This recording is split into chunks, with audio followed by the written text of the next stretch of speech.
Guys, we finally have a release date for Splatoon Raiders after almost a year of being left alone in the dark with this game. Hey everyone, I'm Nick, and Zach alongside me. We're going to be talking about what we saw in the latest trailer for Splatoon Raiders, which was a lot and wasn't a lot at the same time. But the release date is like the number one thing, Zach. I mean, this coming out on July 23rd, and it's a perfect summer game on top of that. Yeah, I mean, it kind of does fall perfectly in that summer window. We don't really know much there, and Splatoon is a very summer game. So I think the timing makes sense. We're due for something. There's a lot to unpack in the trailer, and also a lot we still don't know about this game. Yeah, and the one thing that I went into a panic right away watching the trailer, in the first, 30 seconds to a minute in, it's like, oh, this is a single player focused Splatoon game. And once I saw that, I was like, oh, no co-op, no multiplayer. And that's what Splatoon has been known for, even though it does have single player in its game. But I think you texted me too, and you're like, oh, there's still hope that there's co-op. And then next thing I know, I checked the eShop listing. It's like 2 to 4 players online, 2 to 4 players locally. And I saw that, I'm like, oh my God, I can't wait to play this with you and everyone else. Because again, whenever I go on Splatoon, I don't really play, I guess, single player. I guess that's something I shouldn't say, because when Side Order came out for Splatoon 3, it's one of my favorite Nintendo DLCs of all time. That is just the top of the top for me. So to see that we're getting more Splatoon out of that is I'm super excited. But yeah, going back to the co-op, this is something that I'm so excited to play with you guys. Yeah, honestly, exactly what I was thinking when I texted you. I know you've played Side Order, I know you've played some of the story mode. I haven't played Side Order or very much of the story mode at all. All my experience with Splatoon has been multiplayer focused, and so at first when I thought there was going to be no multiplayer, it was a single player focused experience. I think it was their exact wording. I'm not going to lie, I kind of was like, oh, I don't know if I'm going to get this game. As soon as we saw that wording where it was 2 to 4 players, both online and local, brought me right back in. I think I'm back in on this game. Splatoon just feels like one of those multiplayer games. It was designed with a multiplayer sensibility to it, even if you take it into this single player realm. So I'm excited to see how they kind of expand upon that. But yeah, happy to see that there is some kind of co-op multiplayer associated with this game. Yeah, and last thing on note to that co-op point, it's like seeing the price tag before we saw the confirmation for the co-op. I was like, oh, $50, that's awesome. Because again, I'm assuming that it's going to be $60 physical and $50 is going to be the digital. So on that lower price point end, compared to the 70 and 80 from Nintendo, I say lower. That's where I also had the fear of oh, it's going to be strictly single player and they just want a few people in. But having $50, I think it's an easier sell to convince your friends and be like, hey, pick this up because it's only 50 compared to being 60. And which is shocking coming off of Tomodachi Life, which is a full-fledged $60 game. Yeah, it'll be interesting to see. I don't know if it said on that listing on the store site, will there be game share on this at all? Oh, I didn't because see. They didn't really say anything about multiplayer in the trailer, so we had to find that through the store listing. So I was wondering if maybe the store listing also says game share, because that would be a great thing of one person buys it and then everybody can join in on their raid or whatever goes on in the single player. I think that might be the most fun way to go about it, is you're working your way through these single player missions, these raids, and you bring in your friends to help your story continue. Oh, so you think it's going to be more single player based like that? Everyone's going to have individual islands, and then you have your own story progression through there. I guess that makes sense. And then whoever the host is, you're progressing through their single player story from there. Is that what you're saying? Yeah, I see it very much almost like a Monster Hunter. Okay. Of other people will join your world, but there'll be one host who will choose the missions, and it'll kind of be set based off of where everybody is in the story. I noticed there are some giant boss kind of creatures in this. It does give off a weird Splatoon Monster Hunter-y vibe of kind of mixing the boss of the Salmon Run with these kind of raid style battles from Monster Hunter. Yeah, it'll be interesting to see exactly how it plays out, especially in the co-op mode. And did you play a lot of Salmon Run in either Splatoon 2 or Splatoon 3? 3 I played a decent amount. I know we've played a good amount online together. I haven't dove too deep into it. I know like we kept getting stumped at that one like final day boss.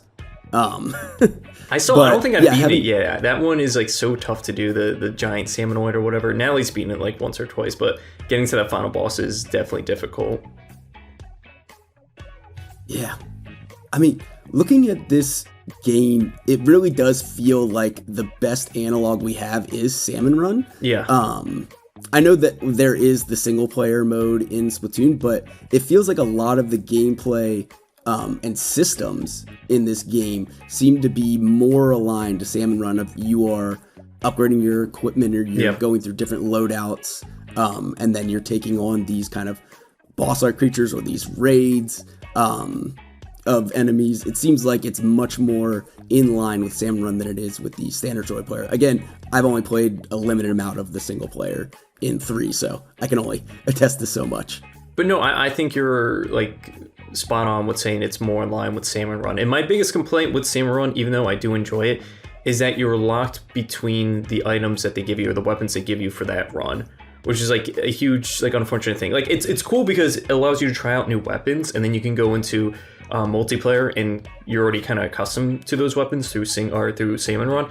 But like if you don't want to use a sniper, or if you don't want to use a brush, and it's like you finish that wave and then you switch with someone right away, it's like, okay, like, because whenever I play with Natalie, she's like, oh, I don't want the sniper, I don't want the brush. I'm like, oh, I'll take it. But you don't get to pick or choose, because like once you go in the Salmon Run, like you're locked for that weapon, whatever it may be for that run. But like looking at the loadout here, it's like there's a weapon level, you have 2 different gadgets, which is awesome. You have the relic powers, which it looks like you can have up to 5.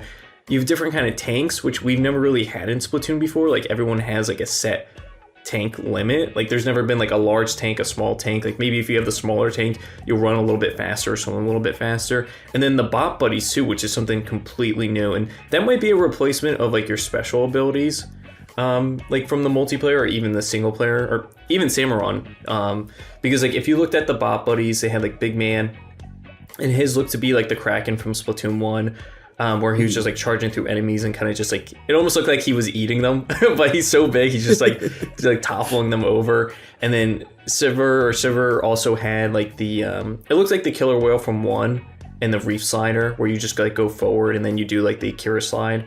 But yeah, seeing all the different customization here, I'm really looking forward to that, especially with what I was saying with Salmon Run, where it's like they lock you into those specific weapons and you really don't get to choose from there. But yeah, the customization also too, like when you're customizing character, it seems pretty straightforward, just like the other Splatoon games, like not too many options right off the gate. There is also an option for style, like your actual clothing, and that's been like a major part of Splatoon since Splatoon 1. So I wonder if that's going to be just a cosmetic thing in this game and not really give you the abilities like they do in previous Splatoon games. That might be relegated to like the relic powers. Because again, like when we look at this screen where it shows the weapons, the gadgets and whatnot, it shows like we'll have up to 5 different relic powers. And I assume that's something that we'll be unlocking throughout like island hopping, and that's probably one of the goals or things that we can unlock and upgrade throughout the game. But yeah, looking at this like overall, you might not be looking at the same menu as me, but like, are you pretty excited with the customization here? Yeah, I was just about to bring that up, and specifically how the game is going to play. Do we think this is going to be, I know it is called Splatoon Raiders, do we think this is going to be not a looter shooter per se, but very like loot heavy? You're going to be getting your weapons and your upgrade materials throughout the different islands. I know there's like the beacons where it says treasure located. Yeah. So that'll be a major factor there. But I look at some of these, I'm looking at the one screen where it shows the Splatch-It, and it has all of these different kind of add-ons to it, where it has the slash area up, overpowered attackers, slash damage up. So it looks like you can have all these different modifiers. I'm wondering how much of it is you add the modifiers yourself, or you come across weapons that have these modifiers and it's all about rating for, the gear that you want, kind of thing. So you think there'll be like a rarity system on top of that? I think it's definitely possible that there is, especially I think that lends itself to this style of single player game, if it's going to be a going around and looting or raiding. I think I think if you're going around and raiding, it lends itself to that kind of Borderlands Monster Hunter, like you are getting your loadout, building your loadout, and going to different locations to find better gear, better weapons, and just constantly becoming stronger. Yeah, I don't think that side order is going to be the template for this game, because with side order, it was like a roguelike game. Like you went in, you died, and you kind of started from zero, even though you did have permanent upgrades for your character.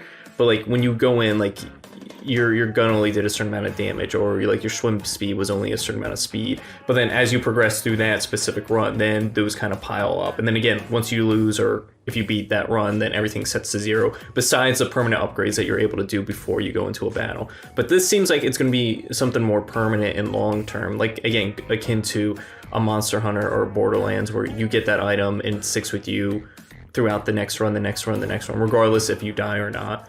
But with upgrades, like, what do you think we're going to be doing with our main base? Like, that's definitely going to be that dock area that we see. What do you think the point of upgrading that, or is there going to be any kind of upgrading there? It's got to be to, again, further customize. I mean, obviously, it's going to progress the story somehow. We see that you have the kind of trio, deep cut, the mechanic trio of deep cut that you work with. There's going to be some story there. I'm not expecting anything too mind-blowing or anything like that. But I would imagine the base is going to be built up as the story goes on. Maybe that's even the treasure that you're collecting is what builds it up.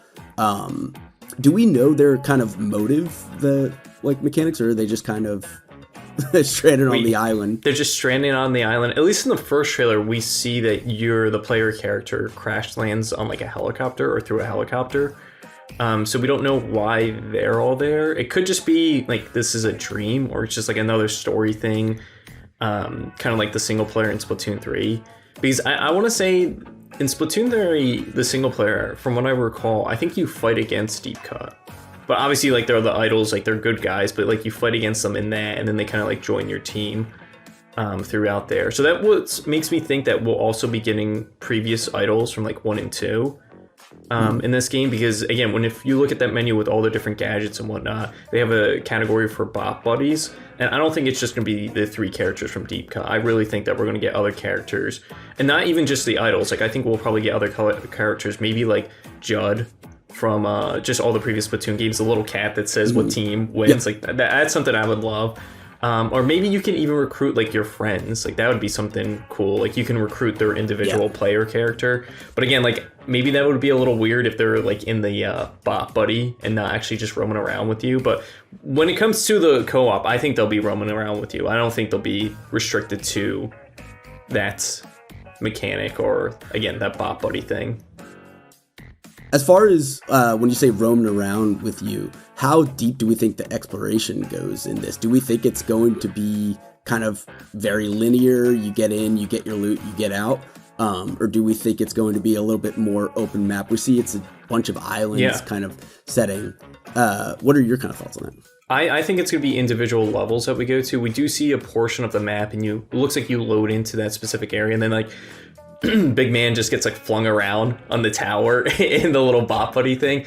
But that's one thing that the Inklings can't do. They can't swim in the water. So technically you would have a difficult time getting from island to island, considering that it's surrounded by water. So unless they show something where you're just doing like a squid jump between islands, I really think it's going to be, hey, you pick this level for this run, you stay in there for however long it takes you to get to that treasure that you're trying to find, and then you head right back to your base from there, and then you kind of build up, rinse and repeat over and over again. Yeah, that kind of seems like the basic gist of the gameplay, I'd say. This game is so confusing. The messaging of single player focus, I know, is so weird to me. Especially because, and maybe I just have a wrong read on it. But it really does feel like I get a Borderlands, almost like what I say like that. Borderlands. Borderlands. I get like a Borderlands kind of feel from this. It's a perfect, you get a team together and you're going through this clearly single player game, but it is with this co-op focus that, you know, lends itself to playing with friends. I feel like that is Splatoon's bread and butter, and it's so weird, the messaging. I don't know. Nintendo's messaging these days is so hard to read exactly It is what they're so going hard to for. read. Because again, like when I saw that too, I was like, okay, there's not going to be co-op. You're not going to be playing with anyone else. And then they were like, no, it's co-op. And I don't know where I read it. Maybe it was on the eShop listing, but I think it did highlight co-op. I can be completely wrong because I've been going back through the trailers and just finding a bunch of things on the game. But I think they say that, like, it doesn't matter what level you're at, like, you'll still be able to play with your friends. And that makes me think of, like, newer Borderlands, because up to, I think, maybe 3, like, Handsome Jack in, I guess, a pre-sequel, and then 2, 1, you had to be around the same level as your friends. Like, if I joined your game and you're level, like, 30 and I'm level, like, 5, like, I'm going to get destroyed. But with the newer Borderland games, they kind of level balance it out, so it doesn't matter, like, if you're such a high level, like I'm still going to be able to compete and play with you on your level, if that makes any sense. Yeah, I remember we played once and Yeah. we had that exact kind of issue. Yeah, it's another one of those games where it's kind of hard to get a read on. I think the thing with it, maybe they're hammering home the single player focus because Splatoon is so known for its multiplayer. Yeah. Like it's one of the only esports that Nintendo acknowledges. So since their primary player base is multiplayer focused, they're maybe trying to kind of signal out like, hey, this isn't Splatoon 4. Yeah. This isn't, you know, the next wave of whatever competitive. This is something totally separate, totally to the side. It's not a DLC. It is a new game that is focused on this brand new kind of gameplay experience. So maybe that's why they're kind of going with it, and everyone else can kind of fill in the blanks of what can be added through co-op with this one. But otherwise, they want to hammer the point home. This is not the multiplayer Splatoon, you know. So do you think this will live alongside Splatoon 3 for some time? Like, is there a chance that we're going to get more updates, like free updates to Splatoon 3? Or do you think this is going to come out, we're going to wait a few years, and then we're going to get into Splatoon 4, with this being like the primary like focus on Splatoon, outside of like the whole esports stuff, because they're still running tournaments for that, like on their YouTube channel and whatnot? Yeah, it's hard for me to say. I mean, I don't know the competitive scene enough with Splatoon, so I don't know exactly where they are in terms of their seasons or what the read on the game is, if, you know, if it needs a refresh or something like that. So I could see this being kind of the holdover game. We know we did get a Switch 2 update for Splatoon 3. So I could see this almost acting as kind of the holdover game of being like, we're not quite ready to give you a Splatoon 4. We want to try something new. Splatoon is one of our biggest IPs. It's massive in Japan.